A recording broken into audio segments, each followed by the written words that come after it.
Hi, this is Adam Elmakias. I am a music photographer, and you are listening to Project Freelance. Okay, so last season on Project Freelance, I told you guys that I was going to try to get Adam Elmakias on my podcast. And it was obviously easier than, I thought it would be. I just tweeted him and said, hey, do you want to be on a podcast? And he was like, yeah, let's do it. So here we are. We're doing a podcast together.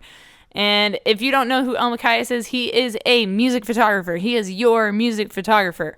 If you have seen A Day to Remember, Bring Me the Horizon, All Time Low, 21 Pilots, Lindsey Sterling, you've probably seen Elmakias in the photo pit or on stage or side stage or somewhere upside down underneath a drum riser, something. That's what he does.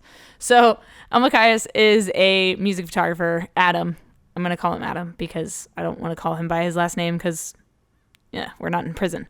So I met Adam. I actually have the same photo standing on top of a crowd with A Day to Remember, their singer, Jeremy McKinnon. I'm standing on top of the crowd. He's standing on top of the crowd. Same exact photo, same pose, two different countries, two completely different continents, in fact. One of them was in Australia at Soundwave, and the other one was, oh my gosh, I don't remember where the show was, but I have another photo. It's hilarious. It's the thumbnail for this if you're on Anchor or SoundCloud or anywhere where you can actually see the individual thumbnails. On iTunes, unfortunately, you have to have one thumbnail for your entire podcast. It's very boring, but that's iTunes. So I wanted to have Adam on to pick his brain. I wanted to ask him a bunch of questions about, how he came up with some of the ideas for his photo shoots, how he got involved with these bands, and what listeners like you could do to potentially start touring with bands as their photographer. And Adam has gone on to make merchandise. He has sold some of his merchandise at shows while working with some of the bands that he's been on tour with. I remember seeing some of his merch at a Bring Me the Horizon show, and it was amazing. I was like, oh my God, this guy is more than just the photographer. You don't understand. He's like he's another band member, essentially. So yeah, I wanted to have Adam on and ask him a bunch of questions about his life and photography. And I realized I did not ask him a single question about his cat. That makes me very sad. I'm very sad at myself. Anyway, thank you guys. I'm sure he's answered cat questions a million times, so it's probably okay that I didn't. But thank you guys for checking out this episode. This week's podcast is sponsored by Honey. If you guys are looking for discounts, Cyber Monday is great, which is today. But you guys, if you download the Honey extension for your browser, whatever browser you use, I'm sure there's an extension from Honey for it. All you got to do is sign up. It's free. You link like your Facebook or something. I don't know, whatever. And then anytime you go to buy an item and you're in the checkout, the cart, you know what I'm talking about? Honey will pop up its little its window, and it will tell you discounts. It'll automatically find discounts for you, and you will actually get money back as well on your purchases. So yeah, check out Honey. There's a link down in the description. Use that link because it's a referral thing. So I get some money. So whenever you do that, help out the podcast and help out your wallet. You know what I'm saying? Other than that, Adobe is having Cyber Monday deals right now, you guys. Please go check out if you need Adobe software for editing, Lightroom, Premiere, After Effects. If you need Photoshop, anything you need, there are discounts going on heavy right now. And with my codes down in the description or my links down in the description, you get further discounts. Students, you are also in luck. We are getting some student discounts. I'm using my student ID from film school. So, yeah, that's what I'm talking about. You know what I'm talking about? All right, Elmakias, let's get into this podcast. Thank you for taking the time out of your day to be on it with me. Take it away. All right, what's up? I am Adam Elmakias. I'm a music photographer. I am based out of San Diego, California. I'm originally from Madison, Wisconsin. And, well, let's see. I got started doing this in high school. I just kind of went to a lot of concerts. And then I just kept going to concerts. And I guess there's a lot more to it, but I'll let you dig. But that's pretty much what I do and how I did it. Is the audio okay, by the way? Yeah. I moved the mic. I hope it's okay. Yeah, audio's great. Sweet. That you photographed? The first show I photographed was... I'm not 100% sure because it was such like a organic change. So I like brought my camera, took a few photos at a show, then I brought my camera, took a few more photos. But I shot like a lot of local bands in Madison, Wisconsin at like the Teen Center and this place underneath a pizza shop. So that was kind of cool. And that's where I started. I don't know names of any bands though that I would shot back then. They were really small. Wisconsin. Oh yeah, local bands in Wisconsin. Having like a town that, you know, may not have had a large local scene, what would you say to people that are trying to get in photography that have like maybe a similar kind of situation where it's like just whatever, like local bands, I don't mean to say whatever, but like smaller local bands, how would you go about getting in with them as far as starting to get like paid work from them? I mean, if the person you're working for is making money, then it's a lot easier for you to make money. So the size is more a part of that, I guess. So as they start to make more money, then you can make money. But, you know, sometimes local bands just can't afford that. So the question, can you tell me the question again? Sorry. No, you're fine. So if you're like a photographer starting out and you're at the level of shooting local bands, but say they don't have the amount of funding you're hoping for, where would you go about starting to make income as shooting like local shows essentially? The reality of it is if they don't have the money and nobody wants to pay you, then you're not going to be able to make money doing said things. So to solve the problem, maybe you have to sidestep and, you know, improve on your photography and work in other areas of photography that might not be music, but are, you know, still help you progress forward, which I think is the goal. Or, I mean, the alternative is, I mean, you just move. If the work isn't there, then you need to move. I mean, we have legs, so obviously it's way harder than just move for most people, but I mean, that is the reality too. You know, people move for jobs, so. Yeah. Do you remember the camera you started out on? Power shot. What is it? Canon power shot? Yeah, I think it was Canon PowerShot. It was silver and the front part of it slid open. My dad had it because he used it for his construction photos. So I used that, and then I used a yearbook camera, and the first camera I purchased was a Canon S2 IS, which is like not a DSLR, but not point and shoot. Maybe it is a point and shoot. Let's see, Canon S. You started off with like a lower end camera. Yeah. Like most of us. A Canon S2IS costs $40 right now if you want to buy one. I'll put a link down in the description. It's Black Friday. Y'all go get it. Actually, it'll be Cyber Monday when they hear this, but all of you was like Bring Me the Horizon photo shoots and All Time Low photo shoots. How did you get in with those guys? Both of them or one of them? One at a time. All Time Low, I met initially. I went on a tour. Well, I had seen them a few times in Wisconsin. I had met them, but they didn't, like, we weren't friends. I just was like a kid kind of harassing them. And then I went on this tour they did called the Man, Whores, and Open Source tour in early 2008.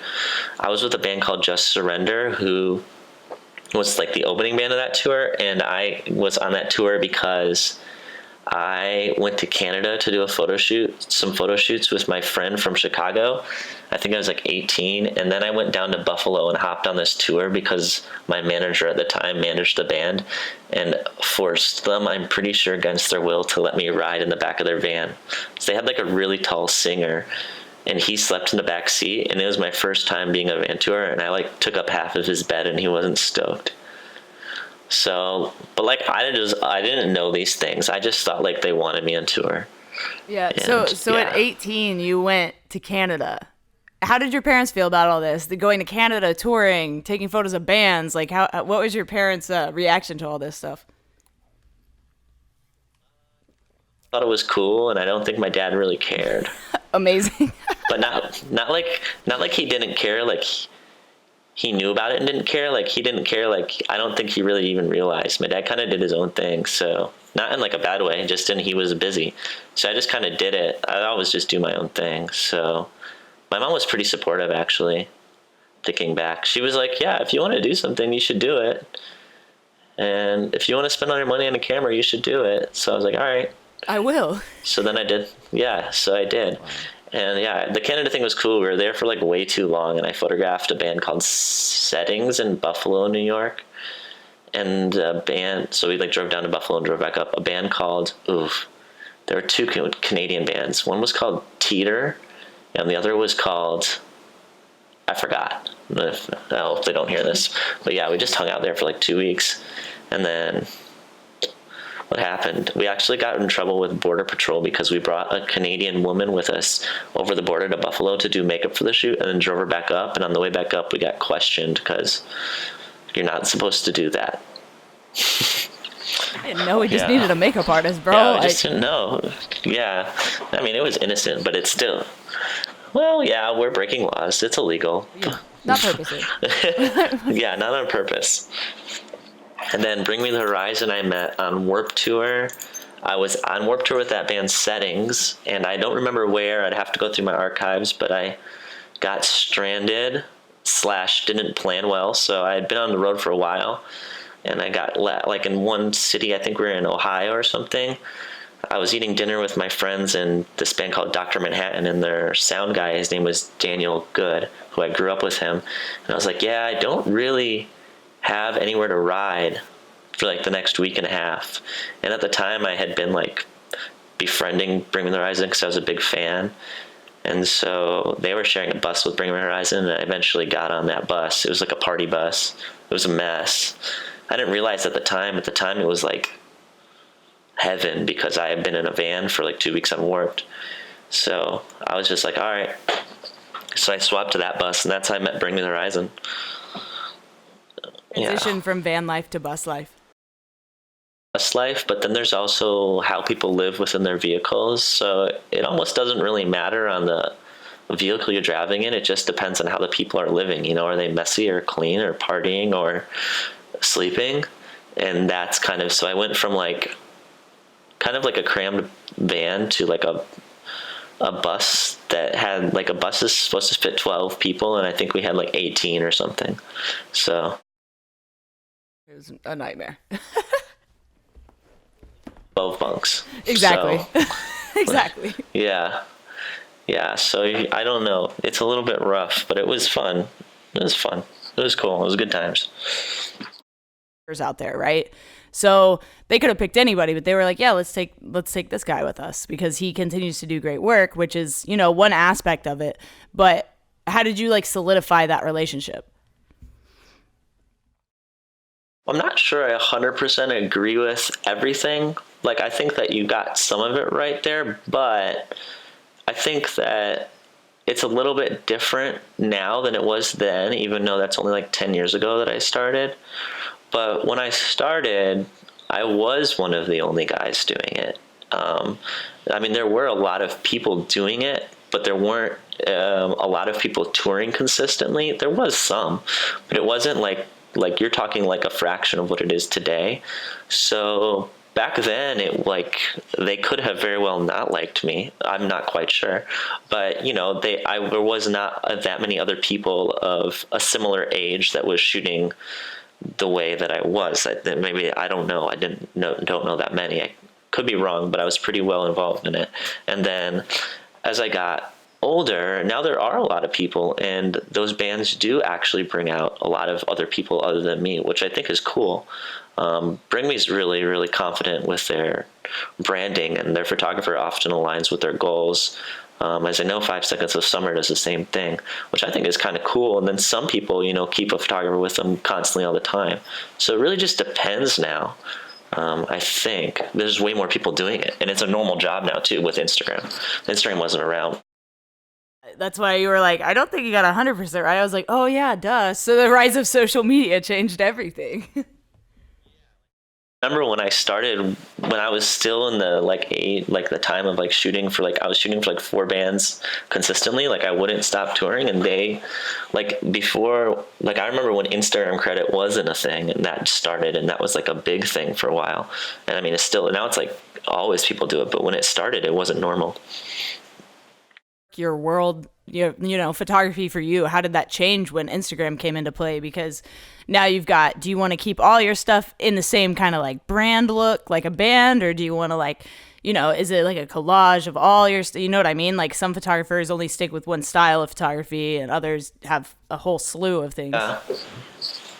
Well, like when I was shooting for A Day to Remember in 2009, we were in Europe, and I remember 2010, and I remember their drummer would always come to my bunk and be like, yo, let me get the photos from today. And at that time, I had like been shooting tours, and I would just shoot the tour and then give them the photos at the end of the tour. And I'd go home and edit them all. I wouldn't edit on road. And then that changed. Obviously, now people do like same day, same night, same hour. And so that changed a lot with Instagram, but he was like, wanted daily photos before daily photos were even necessary, because prior to the social media, nobody, getting a photo a month later didn't serve any purpose. There was no reason why you needed it earlier. It didn't really matter. So that changed. And I guess with my style, can you hear when a new email comes through like it just did, or no? Okay, nothing to see here. Never mind. So how did Instagram affect my style? It more just affect my business than my style. My style didn't really change because of Instagram, just business models. When did you go from just being the band's photographer to being Adam Elmakias or Elmakias? Like, when did you become like the personality? When did people start like recognizing you as their photographer? Because that's a huge part of, the social media game and the world and photography as a whole. Was my name, and then I became the band's photographer. And then I became the band's photographer. When did I become a brand? Bring Me shows that you have your face on t-shirts, or you have in the past on tours, like that kind of stuff. Like you're a part of the band essentially. You're almost like an extension of their personality, their look, I guess I could say. Yeah, I guess because when I was shooting, when Instagram first came around, a lot of the artists I was working with, I'm not sure which category they fall into, but either didn't have the money or did not want to spend the money on a photographer. I don't know their finances, but it fell into one of those two categories because the outcome was that I was not getting paid as much as I wanted to, if anything at all. So the solution was to help me with my brand and to help me generate income on my own. So some of the things I came up with were, selling prints through Instagram or selling merch. And a lot of those bands were, although it was like more as like an agreement, we never had like a contract. I was like, hey, I'll come on tour and do this if you, post about my prints or credit me on Instagram or do these things. And that helped a lot, especially when it was a new thing and it was the only place. Like now I think it's way more common, all those things. But when it was the only one doing it or one of the few, it helped a lot because it was a lot more impactful to see it. It was not a normal thing. So that helped. Yeah. Yeah. For the like selling prints of bands, that's like a huge perk for part of what we do. How do you get a band to agree with something like that? Do you like give them a percentage? Because I know that's something a lot of people now they'll do and then ask for permission when they get in trouble for it. So how do you approach a band and say, hey, I'd like to sell prints of your band and make money off of that? Like, how does that conversation go? Well, it usually happens prior to taking the photographs. So, yeah, I don't really take photographs and then sell them as a merch item or a commercial item after the fact. I've licensed images, but you can't see the band in them. So yeah, like when I would do it, like early on, I was like, hey, I want to sell this many prints. I want to cap out as this much money. And if I make more money than that, then I'll either stop or we'll figure something out. And that's kind of how I did it with artists early on. Now, like I do have photos of artists going, like I'll have them in a gallery soon and things like that. So I'm not opposed to selling them as art, but I'm not live art gallery kind of thing. Yeah. Oh, cool. So I'm not opposed to selling them as art because you can kind of do that. I know there's like some legal restrictions and some fine print you got to work on there, but I don't know. I don't really think it's Like the idea that you can go to a concert, take a photo of a band, and then sell the print, and then people buy it because of who it is, and you want to sell like 1,000 of them. I don't think that's really appropriate because, I always try to say, like, if somebody's buying it because of who took it, then cool. If somebody's buying because of who's in it, then it needs to be limited. And I mean, just because you can do something legally doesn't mean you should do it. Doesn't mean you have to do it, and doesn't mean there won't be repercussions for it. Yeah. So I value my relationships a lot. It's something that's super important, definitely, and something that people won't even think about until after the fact. Like, oh, I didn't even morally consider that this print is selling because of who's in it, and the band should be getting like something from it. Because at the end of the day, it's their face. If you're selling. Yeah, or the band might not even want it to exist because they want to, know how their brand's being used. And like, if they spend $10 at your store, maybe they won't spend $20 at the band's store. So, yeah. For magazines like Alternative Press, Kerrang, you've shot for many of them. How did you get involved in magazines? Did they reach out to you, or have you like submitted work to different magazines over the years? I started harassing Alternative Press when I was 17 or 16, maybe 15. And I would just send them like an email. And I could probably look it up. I don't know if I still have it. But I remember sending the owner an email being like, hey, I want to work for your magazine. And he was like, well, you don't really shoot the style we want to shoot. So I asked him, I looked at the styles, and then I tried to shoot the way that they shoot. And I was like, how about this? And he was like, all right, that's cool. You can shoot for us. So, yeah. So I shot some stuff for them back then. Well, I started with just like sending them in photos that I would take and be like, hey, do you guys want this? Do you guys want this? This is like 15 years, 10. This is like, 12 years ago now. So everything's changed, like everything is very different, and you have to always take that in consideration. But, yeah, that's how I started with Alternative Press. Rock Sound? I don't know how I started with Rock Sound. I forget what shoot I did for them. I started with some feature shoots, and then I did some covers, and then I did a lot of their covers. And I've only shot one cover for Kerrang recently, because it used to be that when you shot for one of those two magazines, they didn't want you to shoot for the other. But it's almost like a territorial kind of thing. Yeah, no, it's just childish, I think is what it is. You're right. You need photos. You need stories. I have the photos. So, I mean, let's go. Like, just take it. But, I mean, I get it. They want the unique content. Like, I understand. But, like, I, remember, in 2000, I shot, All Time Low at Wembley with Green Day, and I remember that day I had to give photos to Kerrang, but I had been working for Rock Sound, and so I think somebody made me change my name, so there's photos published somewhere with a different name. God, what? I don't remember what name we used, but yeah. That's awesome, dude. That's awesome. What an old school way to get around it. Yeah, but recently I was in London with 21 Pilots, and they had to shoot a cover for Kerrang, and I was, I wasn't hired by Kerrang. I was just working for 21 Pilots, and that's what had to be done. So I love Rock Sound, and I enjoy working with Kerrang, so I would hope that they wouldn't fire me because of that. I don't think they would fire you because of that. I think that they would recognize that, hey, this guy's a good photographer. Other people like his shit. Guys, don't be bullies. It's okay. I think you're just saying the most sensible thing that I would hope people would say, but that's not always the real thing. Which is sad, oftentimes. Speaking of that, let's talk about times that if you are comfortable with talking about any of them, times that you've been screwed over as a photographer, because a lot of times we'll do the work and, if we're not thinking, submit the photos and then don't get paid for them. Yeah, so this might be a fault of mine, but I'm super conscious about trying to focus on positive things, and that doesn't mean these things don't happen to me, but it does mean that sometimes I just forget about them, and I honestly don't remember them at all. And when I read something on, maybe, but sometimes it's important to remember things that go wrong because you learn from them.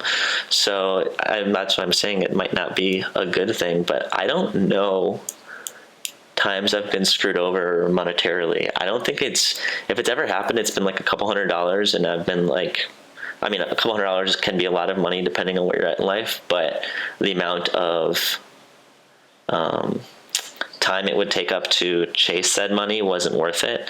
So, or it might result in not even getting the money. So I don't know. I can't remember like a time. Oh, I know a time. I'm looking at an eBay page right now.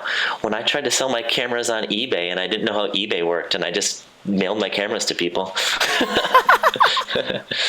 Yeah, I got scammed twice, like in 1 week.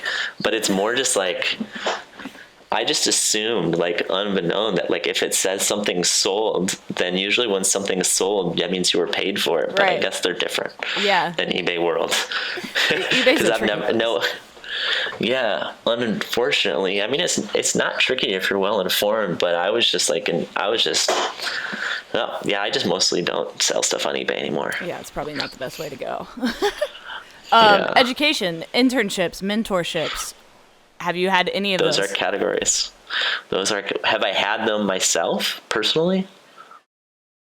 But I have people that I look up to and talk to, and they help me out. So I kind of like an internship, more like a friendship. And then mentoring, I have done mentoring because I always like teaching, and it forces me to get better at articulating things and working with people, and that's something that's really hard for me. So I try to do it as much as I can. So yeah, I did like some one-on-one stuff in the UK before on 2 different tours.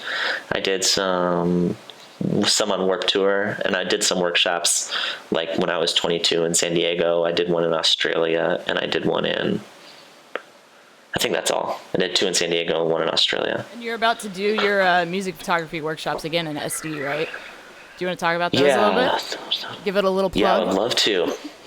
Yeah, the organic plug, I'm down. Yeah, I'm doing like a workshop at a venue here called Somo, which is like a pretty big venue. Yeah, so we're doing it there next door, and the idea is to get people like, to get people like the business half of it, the first half, and then hands-on the second half. And haven't actually gone through and like made the whole list of everything we're covering and made the slides, but I've made the basic outline, and there's so much information that I hope we have enough time for it all. But it's going to be sweet. We have like a live band, and they're going to shoot, and we're going to help each other, and I'm going to give them a tour of the venue and help them understand everything. So I think I know it'll be cool. So you're making it not only a workshop, but it's like an all-inclusive, like you get to shoot this band as well as like a separate workshop kind of thing. Yeah, so like I'm gonna have a band. It's gonna be a 2-piece intentionally. So there's just gonna be a drummer and a vocalist that's playing guitar, and there's 2 of my friends from San Diego who they're touring musicians, and the goal is to, like, for the advanced class, they're gonna be on stage with the artist, and they're gonna kind of learn more like the boundaries that are involved with shooting an artist on stage and where you can and can't go, and like shooting sound check, as well as shooting around the venue with all access. And then the bigger class, the intermediate class, will shoot from front of house, from pit, from side stage, from in the audience with different lighting scenarios. And we're going to kind of talk about, what comes into play based on your location and lighting scenarios and how to best attack kind of each situation. And yeah, it'll be good for people who just want to learn what it's like to shoot in a venue. Cool way to do it as well, because you're not only getting a class, like somebody's telling you about, live music photography, but you're also getting practical experience. Yes, ideally, I hope. It's awesome. A great idea. It's such a good idea. Thank you.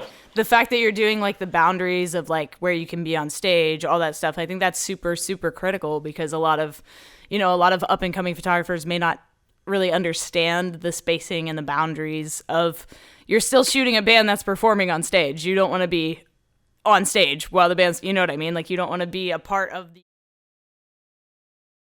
Yeah, no, you're right. And yeah, I'm hoping to basically tap into that and try to talk about it a little bit. What is the weirdest or most unconventional place you have taken a photograph while like at a show? Like if you've gone up in the rafters, or if you've, some people might do crazy things like be in a helicopter for I'm just coming up with crazy shit. But like, are there any like weird unconventional ways or places you've been to take a photo? I shoot from underneath a drum riser a lot more than I hope people would know. So that's like underneath the drummer or underneath stuff on stage. I crawl under there a lot, but a lot of the photos Like, I mean, I've never been to a concert where I saw the stage fall down. So, I mean, I at least know it's 10,000 shows out of 10, or however many shows I've been to out of however many shows I've been to safe. So, yeah, I just don't think that way. Photographed, if you remember, or with some of the biggest shows you photographed? Because I'm sure you've done like, I mean, you've shot Wembley, which is massive. Like how many people were there? Mm-hmm. It makes the show bigger. Let's see. I don't know. I would guess a festival in Europe would be like the biggest. Like I would say, like I don't like every time I hear a number count of people at a show, I think it always changes, or like there'll be like 110,000 people to go download, but it's like the cumulative of all 3 days or something, or I don't know. But some of those, I don't know what festival is the biggest I've been to. I think, I know what it is. It's this festival that's in an island in Budapest called that one's the biggest one, I think. Budapest. Yeah, but this is the thing, is this Sziget, which means island in their language, I think. It's but it's 7 days long. So they say that there's like all these people there, but I don't know if it's like 100,000 people a day, so it's 700,000 people. So I'd have to look, but I think that one's like 400,000 or, oh wait, yeah, it's something crazy. Tour and being around tons of people all the time, having to juggle your work. How do you do that? How does your mental health come into play while you're on tour? I mean, mental health meaning like my happiness? Yes. Your fulfillment. Oh. Yeah, I mean, I guess I'm pretty conscious about being healthy, whether it be food or working out or things that I know keep me consistent. And that took a lot of time to figure out, because not a lot of people who travel are all that conscious about it, especially when you're younger, because you don't have to be. So I just make sure that I take care of myself every day, because it's easy to like get up and just go, but it's sometimes I need to get up earlier and, I don't know, write some stuff down, or do some emails, or do some work, or just do something to myself. I guess that's how I get through. Keep those. Does that make sense? Is that kind of like you're looking for? Yeah, okay. Exactly what I'm looking for. How do you deal with different personalities on tour while you're photographing these bands? Like different band members want different types of photographs even. And, like for example, some drummers don't want to be photographed at all. They don't care, but you still have to get that photo. How do you work around all those personalities? Photographed, I probably wouldn't photograph them. Right. Okay, but say like a magazine's like, we need photos of the drummer. Like if somebody says like we have to get photo, but the drummer is not like about that. My priority is usually with the relationship that I've had the longest, or I think is the most meaningful. So that usually is the artist relationship. So if a magazine or a publication tells me to do something that I know the artist doesn't like, I just won't do it, because I don't think that's okay. So like, what have I had in the past? Yeah, I've had magazines like say they want me to do a concept with an artist before, and they picked me to work with the artist because I know the artist well. And then I'll tell them that I shouldn't do that, because I would say that they're not going to be into that, and if he wants me to do it, I just won't do it, because I don't want to jeopardize my relationship with this artist. So that's like more important to me than my relationship with the publication, if that makes sense. But as far as personalities go, I just listen to what each person tells me, and then I take notes and I try my best to do it, because sometimes on long tours, like an artist will get photographed less, and it's not intentional. It just happens, because if there's 5 people, then one person's it's not like everybody's gonna have exactly 100 photos of themselves.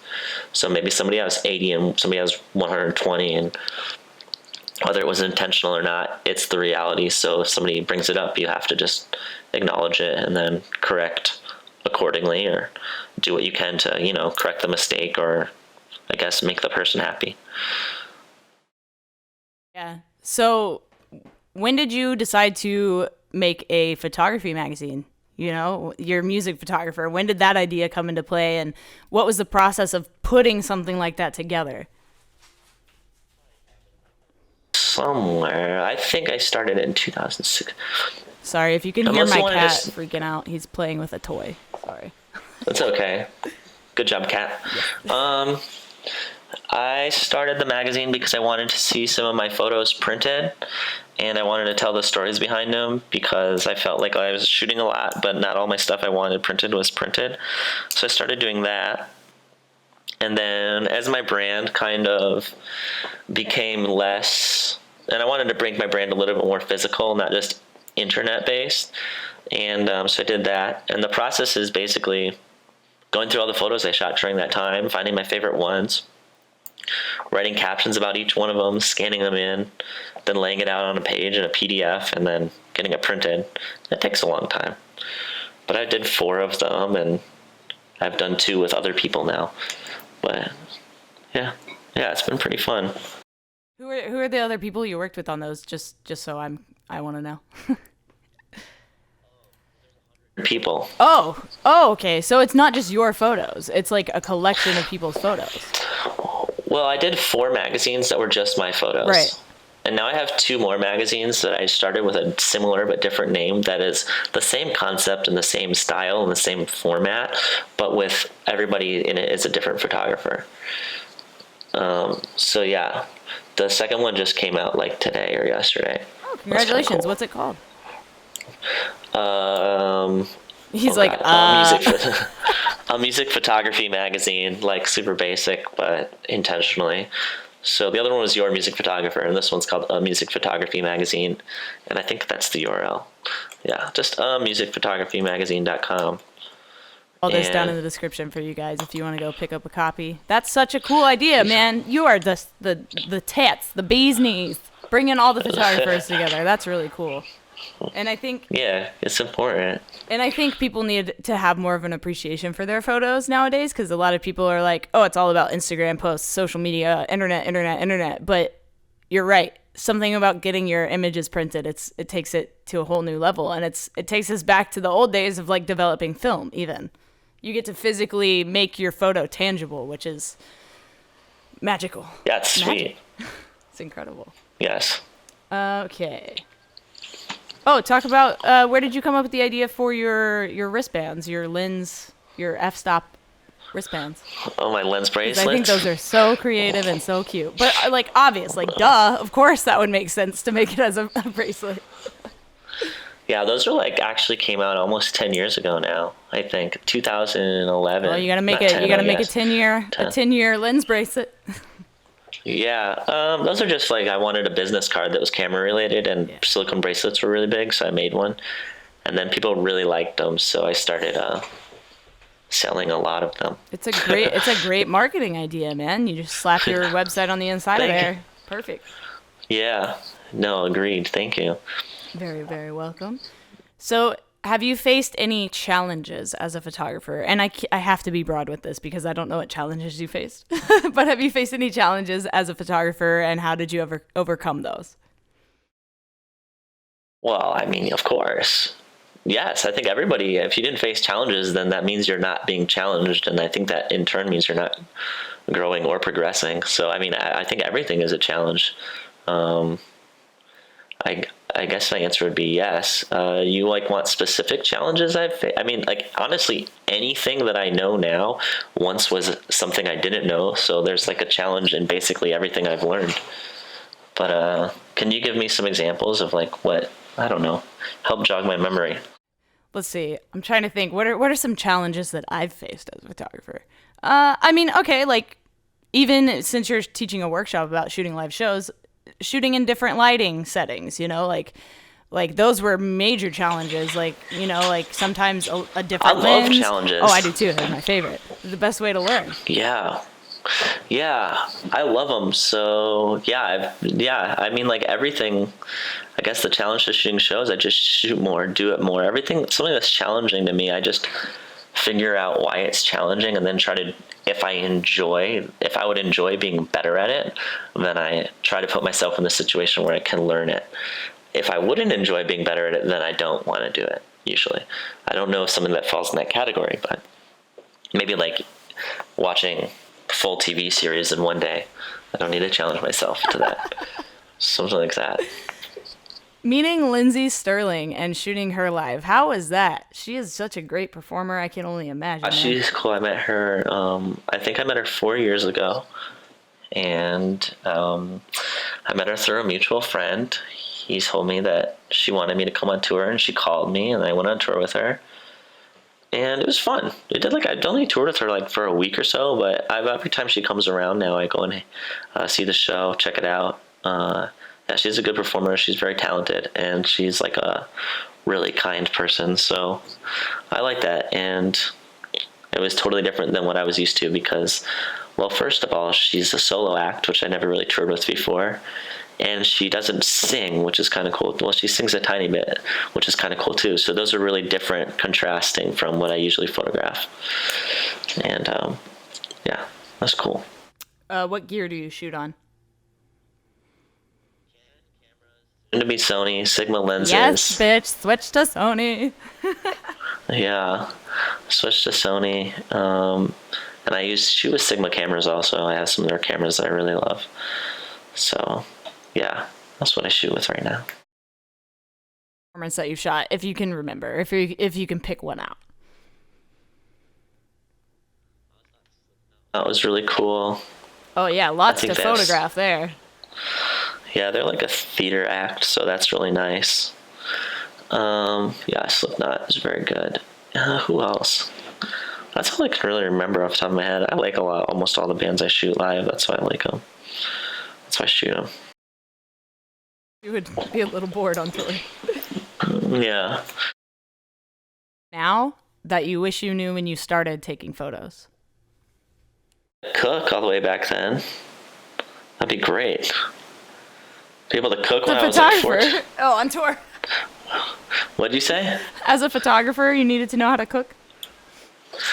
Oh, well, you didn't say as a photographer. You just said, wait, what was the question exactly? Yeah, I said, what is something you know now that you wish you knew when you started taking photos? Yeah, so 15 years ago, I wish I knew how to cook. Good. I'm just kidding. No, but really, that would have been super helpful. A lot of the things I wish I knew are just well, if you knew that then it would change what happened now. So can you really wish that I knew something back then? I guess just money management would be helpful. I always thought I knew what I was doing, but it's sometimes, it's harder in the moment than it is looking back. Yeah, I guess I wish I was more assertive back then because that'd make life a little bit easier. But it's been fun to learn along the way, so I'm not really complaining. Plug your socials and tell the people anything else you think they might want to hear from you. Elmakias, which is my last name on everything. So Instagram, Twitter, and those are really all that matter. And my website is myname.com. And if you want to check out the new magazine, that'd be cool because, well, it's got a lot of people in it that I think could use some support in and checking out their work. And yeah, I hope you come to my workshop if you live in San Diego or want to travel here. Podcast, man, I appreciate it. So much for having me. It was cool.